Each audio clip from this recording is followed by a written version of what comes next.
অনুশীলনে তারিকের কাছ থেকে শূন্যে লাফিয়ে বুকে বল নিয়েছিলেন ফাহমিদুল ইসলাম, তবে পায়ে জাগলিং করতে ব্যর্থ হন তিনি। আর তাতেই মজার ছলে তাকে শাস্তি দিতে চলে আসেন ক্যাপ্টেন জামাল ভুঁইয়া ও সিনিয়র খেলোয়াড় তারিক কাজী।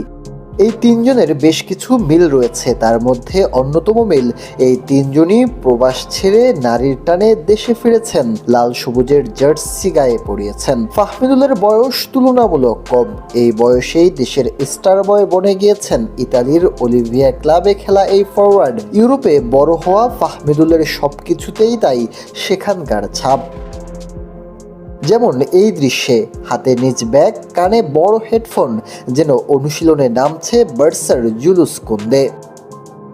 অনুশীলনের শুরুতে হামজা চৌধুরীর সাথে হাত মেলান ফাহমিদুল। ছোট ভাই ও সতীর্থ ফাহমিদুলকে পিঠ চাপড়ে দিতেও ভুলেননি হামজা চৌধুরী। জাতীয় দলের এই অনুশীলন চলবে হংকং ম্যাচের আগ পর্যন্ত।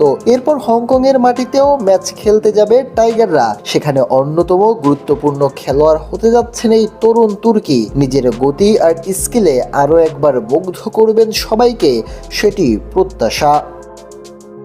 Shariful Islam, sports Times.